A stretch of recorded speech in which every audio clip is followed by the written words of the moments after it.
তো বন্ধু আপনার মোবাইলে নেট অন করতেই আপনার মোবাইলে নোটিফিকেশানে ভরে যায়, আপনার মোবাইলে ক্রোম ব্রাউজার থেকে নোটিফিকেশান আসতে আসতে আপনি বিরক্ত হয়ে যাচ্ছেন। তো বন্ধু চলুন আজকে আমি একটা সহজ উপায় আপনাকে বলে দিচ্ছি কিভাবে আপনি সেই সমস্ত নোটিফিকেশানগুলো আসার থেকে বন্ধ করবেন। ঠিক আছে, তো তার জন্য সবার প্রথমে কি করবেন, আপনারা গুগল যে ক্রোম ব্রাউজার আপনাদের মোবাইলে বা আপনাদের কম্পিউটারে যেটা আছে আপনারা সেটাকে ওপেন করবেন। তারপরে ওইখান থেকে সেটিংসে যাবেন। সেটিংসে যাওয়ার পরে দেখবেন সাইট সেটিংস বলে একটা অপশান দেখতে পাবেন। আপনারা কি করবেন, সেই সাইট সেটিংস অপশানে চলে যাবেন। ঠিক আছে, তো সাইট সেটিংস অপশানে যাওয়ার পরে ওইখান থেকে আপনারা যে নোটিফিকেশান যে অপশানটা দেখতে পাবেন সেই নোটিফিকেশান অপশানটাকে আপনারা অফ করে দেবেন।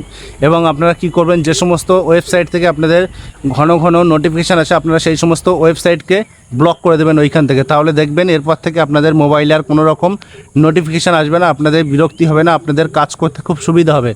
আর বন্ধু এরকম ইনফরমেটিভ ভিডিও পেতে আমাদের পেজটিকে ফলো করে রাখুন। আর বলবো যদি ভিডিওটা ভালো লাগে অবশ্যই ভিডিওটা একটা লাইক করে গঠনমূলক একটা কমেন্ট করে যাবেন।